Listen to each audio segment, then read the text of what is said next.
She came to my door, wearing the same perfume I used to. It's strange how betrayal doesn't always arrive in storms.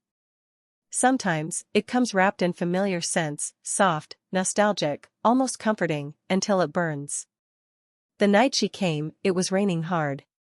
The kind of rain that blurs everything, headlights, faces, even memories. I almost didn't open the door when I saw her silhouette on the porch. But something in me, maybe old habit, maybe leftover love, made my hand turn the knob. There she was. My best friend, Lena. Drenched, shivering, mascara streaked down her cheeks, and clutching a handbag I recognized. The same one I'd given her for her birthday 2 years ago, back when I still believed our friendship was sacred. She whispered my name like it tasted strange on her tongue. Maya, please. I didn't know where else to go. Behind her words, I heard thunder. Inside me, I heard silence. For a moment, neither of us moved. We just stood there, two women, bound by history and broken by choices, and I realized something painful: I had missed her. Even after everything. I stepped aside. Come in, Lena. I made tea, the same way I always had. 2 sugars for her, 1 for me. She smiled faintly when I handed her the cup, as if we'd fallen back into an old rhythm. But I couldn't ignore the diamond ring glinting on her finger, the same ring my ex-husband once placed on mine. I'd spent months learning how to breathe again after my divorce from Ethan. We'd been together 8 years, through debt, miscarriages, and a house that never quite felt like home. I thought Lena had been my anchor through all of it. She was there for every fight, every tear. I never imagined she was also listening for her chance to replace me. Now, she sat on my couch, my old friend, my ex's new wife, in my home, asking for help. Before all of this, my life was painfully ordinary, the kind of quiet most people take for granted. I worked as a school counselor at the local high school. My days were filled with teenage heartbreaks, forgotten homework, and the faint smell of chalk dust. I liked the routine, the small kindnesses, the predictable rhythm. And after work, I'd come home to Ethan. We weren't perfect, but we were comfortable. Lena used to visit often back then. She was a bright soul, always laughing, always borrowing something, a dress, a recipe, a bit of advice. She'd plop onto our couch and joke that if she ever found a man like Ethan, she'd never let him go. I laughed then. Now those words sting. Ethan and I had our troubles, mostly financial. He was trying to start a small construction business, and I was the steady paycheck. We fought about money, timing, even toothpaste. But deep down, I thought love was enough. I truly did. Lena was there through it all, consoling me after every argument, telling me I deserved better, yet always defending Ethan too. You know he loves you, she'd say. He's just lost right now. She was right about one thing: he was lost. I just didn't know who he'd find instead. When the marriage finally cracked, it wasn't one big fight. It was 1,000 small silences that piled up until I couldn't breathe. Ethan left one morning after breakfast, said he needed space. I didn't argue. I thought space might heal us. But space only gave him room to move into Lena's arms. I found out 6 months later, through Facebook, of all places. A photo, the two of them at a seaside restaurant, her hand over his. The caption read, "Sometimes life gives second chances in unexpected forms." 1,000 likes. 0 apologies. I cried until my voice gave out that night. Then I stopped crying altogether. So, when she showed up at my door that rainy evening, wearing my perfume, with that same diamond on her finger, I should have slammed the door. But I didn't. Maybe I wanted to hear her explanation. Maybe I wanted to see if guilt had changed her face. Or maybe, a part of me still wanted to be the kind one, the better one. She took a shaky sip of tea. Maya. Ethan left. He said he needs time again. He took most of the savings, and the business is failing. I don't know what to do. I thought maybe you could. Her voice cracked. Help me. Just until I get back on my feet. I stared at her. At her trembling hands, the chipped nail polish, the ring I once wore. And for the first time in months, I didn't feel heartbreak. I felt power. She needed me. The woman who took my husband was now asking for my help. I didn't respond right away. I let silence fill the space, heavy and deliberate. The rain tapped the windows like a metronome for my thoughts. Help you? I finally said softly. After everything, Lena? Her eyes welled up. I know I don't deserve it. But please, Maya, I'm desperate. I've lost everything. I should have felt pity. But instead, something steadier took root, not revenge exactly, but a sense of control. A feeling I hadn't known in a long time. I nodded slowly. All right, Lena. I'll help you, but on one condition. She looked up, hopeful. Anything. I smiled faintly. You'll tell me everything. From the beginning. No lies this time. As she began to speak, haltingly, nervously, I reached over to my phone resting on the coffee table and pressed record. Quietly. Secretly. Because this time I wasn't going to be the fool. Lena hesitated before speaking, her eyes darting toward the rain outside like she was hoping for rescue in the thunder. Her hands trembled slightly as she clutched the mug.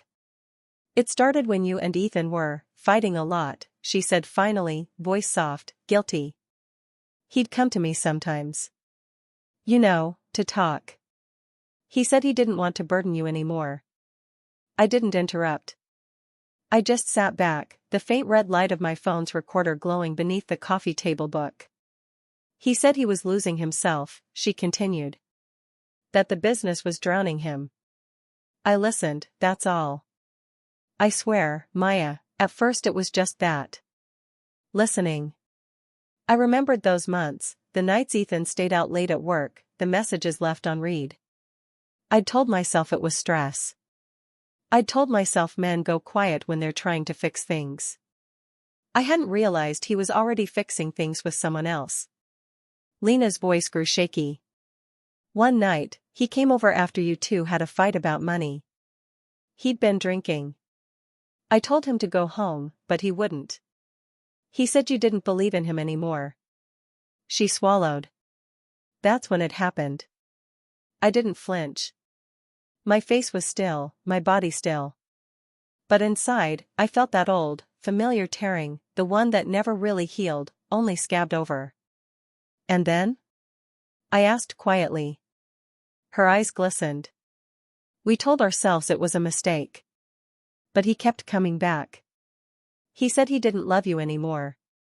That you'd changed. And I thought maybe we were meant to be. I let out a small laugh, not bitter, just tired. Meant to be, I repeated. That's what he said when he proposed to me too. Lena looked down, ashamed. She went on, telling me about the months that followed, the lies, the guilt, the secret meetings. How she'd pretend to comfort me on nights when Ethan didn't come home, even though she knew exactly where he was. Her words felt like tiny blades, not deep enough to kill, but sharp enough to reopen old wounds. When she paused, I asked the question that had been lodged in my chest since the beginning. Why him, Lena? Of all people, why him?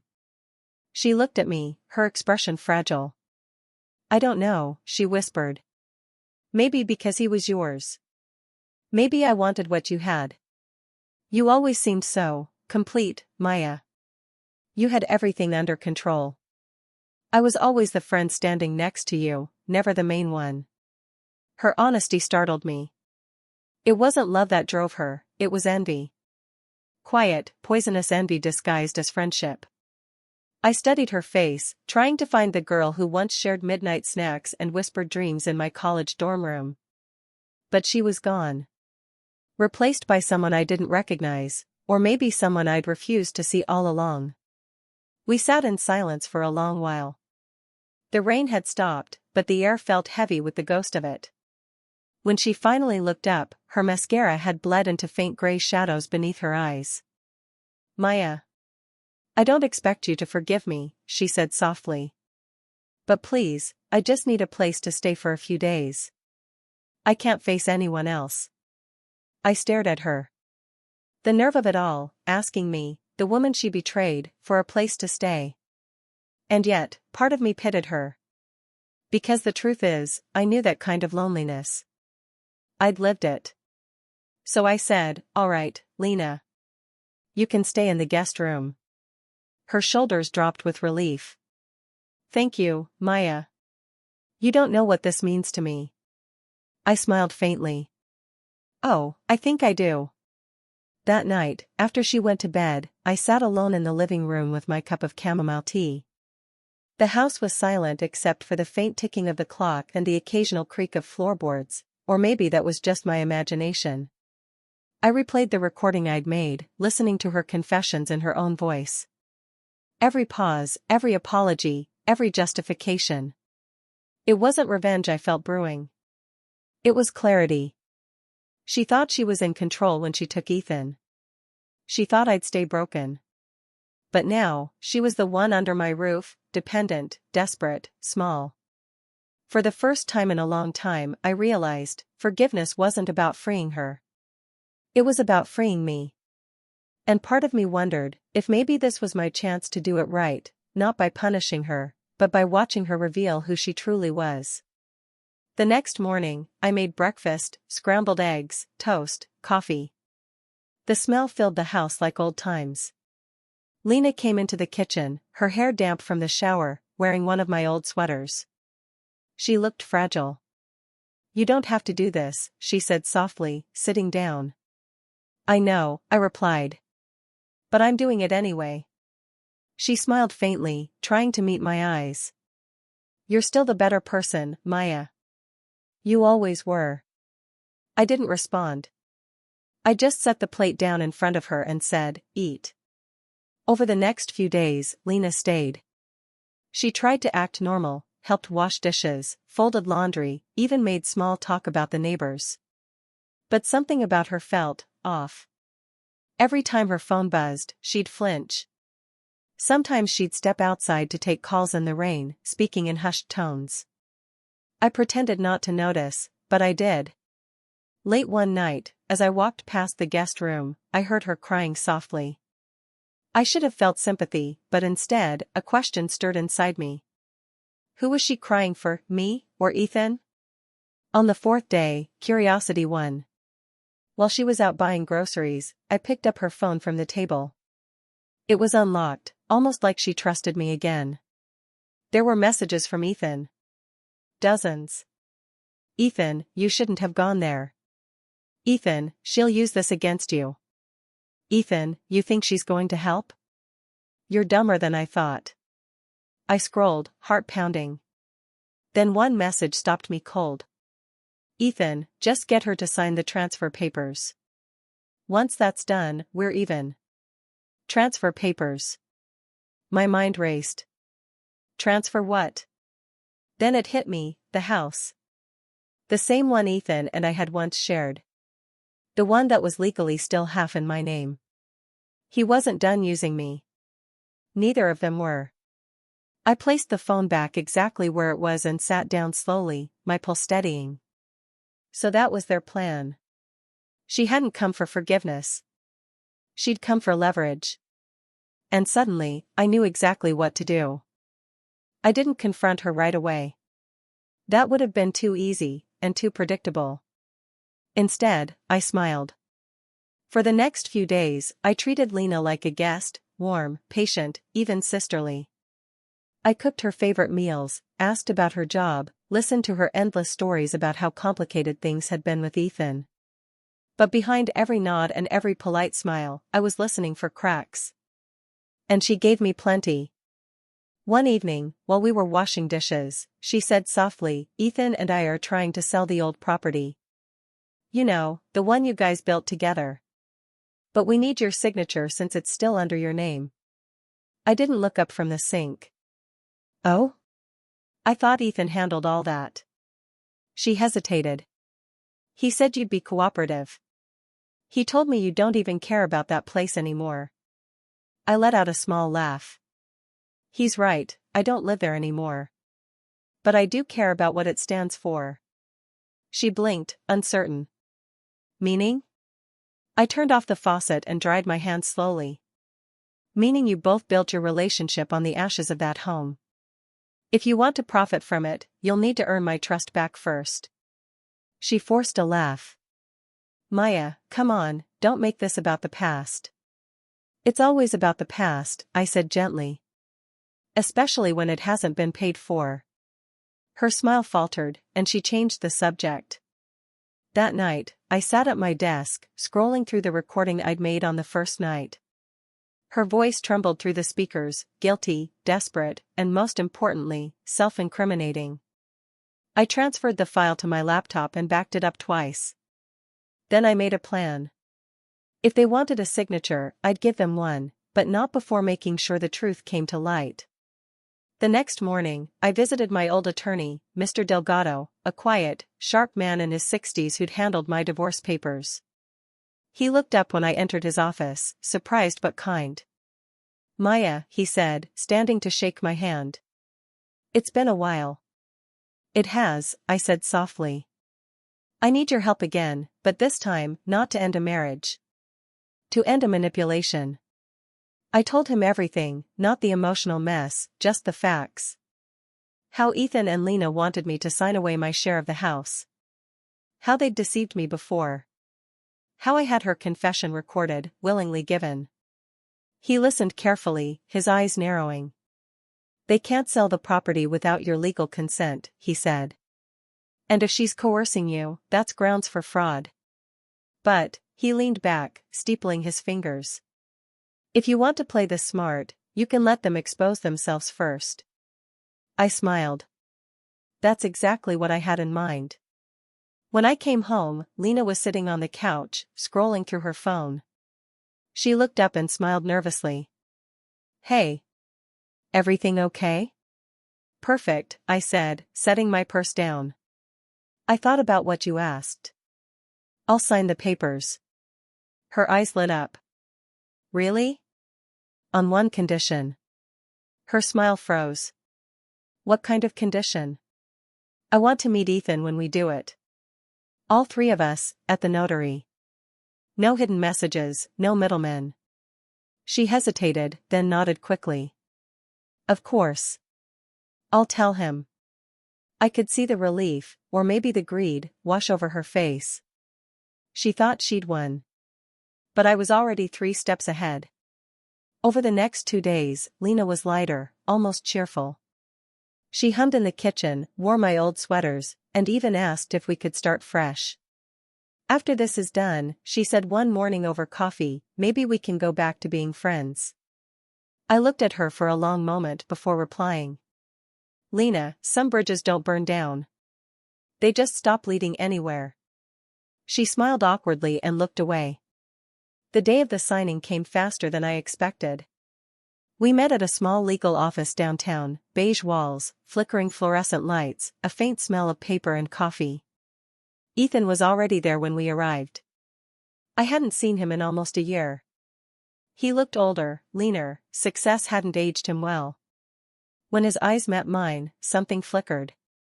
Regret, maybe. Or annoyance. Maya, he said coolly. You look well. Better than expected, I replied. He gave a tight smile and gestured to the chair. Let's get this over with. I took my seat across from them. Lena sat beside him, her hand nervously clutching his. The notary handed me the contract, a few pages of formal language that boiled down to one thing: sign here, and walk away from what's yours. I picked up the pen. Then, just before signing, I said quietly, before I do this, I need to hear something. Ethan frowned. What? I pulled out my phone and placed it on the table. Lena, do you still stand by what you told me? About everything that happened between you two? The lies, the affair, the money? Her eyes widened. Maya, what are you doing? I pressed play. The recording filled the room, her voice trembling, confessing every detail. Ethan froze, his face tightening as the sound of his name echoed in her apology. The notary's eyes flicked up, startled. When the recording ended, I leaned back calmly. That should clarify who's been manipulating whom. Lena's face turned pale. You recorded me? Yes, I said softly. For protection. You see, trust is earned, not begged for. Ethan's jaw clenched. You think this means anything legally? Maybe not to you, I said, gathering my bag. But to anyone else listening, it means everything. I tore the signature page neatly in half and stood. You can both sell your dreams somewhere else. The house, and my dignity, aren't up for sale. And with that, I walked out. Outside, the air was sharp, alive. I hadn't realized how tightly I'd been holding my breath until it left me in one long exhale. For the first time in years, I felt light. That night, back at home, Lena didn't return. She left her suitcase behind, and a note on the kitchen table.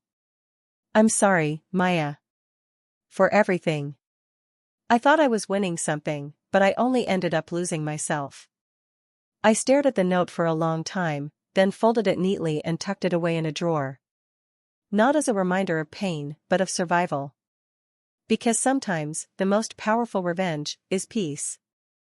2 days passed before I heard from either of them again. The silence was louder than any argument we'd ever had. I went back to my quiet life, the hum of the coffee maker in the morning, the sound of students laughing in the school hallway, the comfort of routine. But something had shifted inside me. For the first time in years, I wasn't reacting to pain, I was defining it. Still, I knew the story wasn't over. Not yet. On Thursday morning, I received a call from Mr. Delgado, my attorney. Maya, he said, his tone calm but firm, I think you should see something. He sent me a link, a post circulating on social media. It was a photo of Ethan, standing in front of the same property he'd tried to sell. The caption read, "Beware of this contractor. Took money, disappeared. Left 3 clients unpaid." Below it were dozens of comments, angry homeowners, unpaid suppliers, and former employees, all confirming the same story. Ethan's small construction company had collapsed. He was being investigated for fraud and unpaid wages. My heart didn't leap with satisfaction. It just steadied. Justice, I realized, isn't always loud. Sometimes it unfolds in whispers, quiet and inevitable. By evening, more gossip had spread. The town was small, people talked. Someone at the school mentioned seeing Lena working part-time at a cafe across town. She looked different, they said. Like she'd aged 10 years overnight. I didn't respond. I just sipped my coffee and listened. That weekend, she came by one last time. I was in the garden, pruning the rose bushes, when I heard her voice behind me. Maya? I turned. Lena stood at the gate, pale, worn, carrying a small envelope in her hands. She looked human again. Not polished, not pretending. Just raw. Can we talk? She asked softly. I nodded, setting down my shears. Go ahead. She walked closer, hesitant. You probably heard what happened with Ethan. I did. Her lip trembled. He's gone. The company's gone. The house is gone. I have nothing left. I wiped my hands on my apron. That's unfortunate. She gave a small, bitter laugh. You don't have to pretend you're sorry. I'm not pretending, I said gently. But I'm also not celebrating. You built this yourself, Lena. Brick by brick. She looked at me, tears spilling down her cheeks. I know. And I'm sorry. Truly. Not because it backfired, but because I see now what I destroyed. You were my friend, and I traded that for something empty. I said nothing. The wind moved between us, carrying the faint scent of wet earth and rose petals. After a long pause, she held out the envelope. This is yours. Ethan took some of your savings after the divorce, he told me it was his to keep. It wasn't. I transferred it back. I took the envelope slowly. It was light, too light to mean money. Inside were two things, a check and a photo. The check was modest, a few thousand, maybe. But the photo stopped me cold. It was of the three of us, me, Ethan, and Lena, taken years ago at my birthday party. I was smiling, genuinely happy. Ethan had his arm around me, and Lena stood beside us, her head tilted just enough to seem harmless. Across the back, in Lena's handwriting, were three words. I should have stayed. She turned to leave, but I spoke. Lena. She stopped, shoulders trembling. You'll be all right, I said quietly. Maybe not today. But someday. She nodded without turning around. I hope so. I really do. And then she was gone, for good this time. In the months that followed, things settled. Ethan declared bankruptcy. He moved out of town. No one heard much about him after that. Lena found steady work at a community center in another city, helping single mothers rebuild their lives. Irony, perhaps, but also growth. As for me, I stayed in that same small house, the one filled with memories, laughter, and lessons. I planted new flowers, repainted the living room, and started volunteering with young women at the school who'd gone through heartbreak or betrayal. I told them what I'd learned, that strength isn't the absence of pain. It's the grace to face it without letting it turn you bitter. One afternoon, months later, I received an email from an unfamiliar address. It was from Lena. Hi, Maya. I don't expect a reply. I just wanted you to know I'm doing better. I've started therapy. I finally understand what envy does to a person. I hope one day you can forgive me, not for my sake, but for yours. I stared at the message for a long time.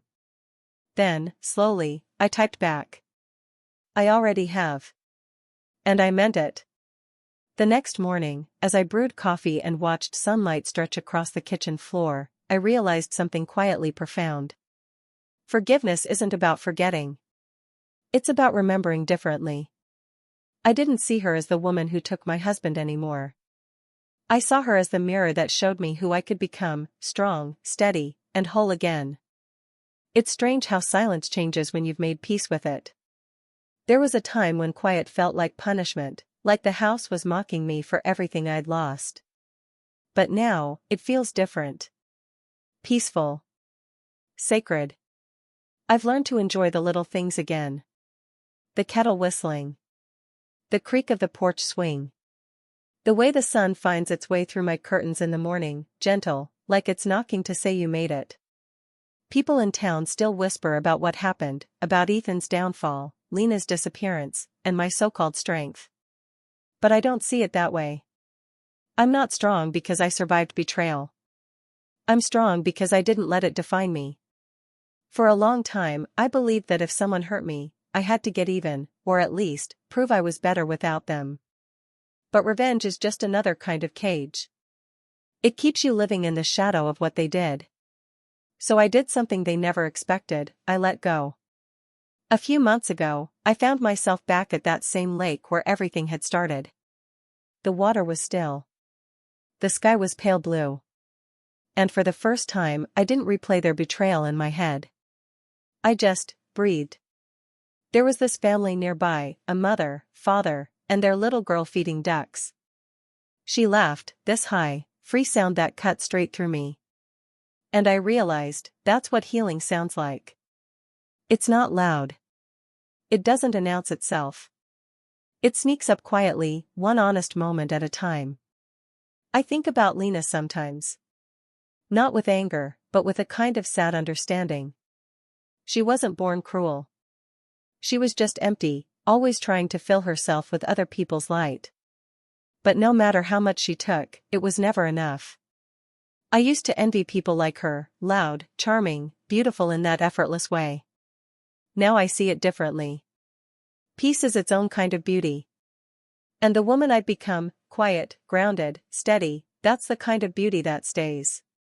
Last week, one of my students asked me a question that caught me off guard. Miss Rivera, she said, how do you know when to forgive someone? I smiled and told her the truth. You don't forgive when they deserve it. You forgive when you're tired of carrying it. Because forgiveness isn't for them. It's for you, the part of you that still wants to live free. Sometimes I record voice notes for myself, reminders of things I don't want to forget. One of them says, you did nothing wrong by trusting people who didn't know how to be honest. You only did wrong when you forgot your own worth. That line saved me. Because once you remember your worth, nobody can take it again. A few nights ago, I received a small brown package in the mail. No return address. No note. Inside was a single object, a tiny glass swan. It took me a moment to realize where I'd seen it before. Years ago, when Lena and I first became friends, we'd gone to a fair together. I'd won 2 of those swans at a ring toss booth, one for her, one for me. I smiled, tracing the edge of the glass bird in my palm. It was chipped now, but still beautiful. Still whole, despite the cracks. Maybe that's what we all are in the end, a little chipped, but still standing. Sometimes people message me, women who've been betrayed, lied to, used. They ask, how do I move on when it hurts this much? And I tell them the same thing I told myself. You don't move on from it. You move through it. You cry. You fall apart. You rebuild. And one day, you wake up and realize you're not surviving anymore, you're living again. That's the funny thing about pain. It doesn't end you. It shapes you. The night Ethan walked out, I thought my story was over. But now I see, that was just the middle. The ending was never about losing him. It was about finding me. So, to whoever's listening right now, maybe you're in the middle of your own heartbreak. Maybe you've been betrayed by someone you trusted, or blindsided by someone you loved. If that's you, listen closely. You will not stay broken forever. You will not always feel this heavy. One day, the pain will become the proof of how far you've come. And when that day comes, you'll look back, and you won't wish it hadn't happened. You'll just whisper, thank you, for showing me who I really am. I'm Maya Rivera. And this was my story. If it touched your heart, there's a full version waiting for you on the channel. Go watch it. You'll see how even the deepest betrayal can become the start of something beautiful. Because sometimes, the story isn't about who left. It's about who stayed standing.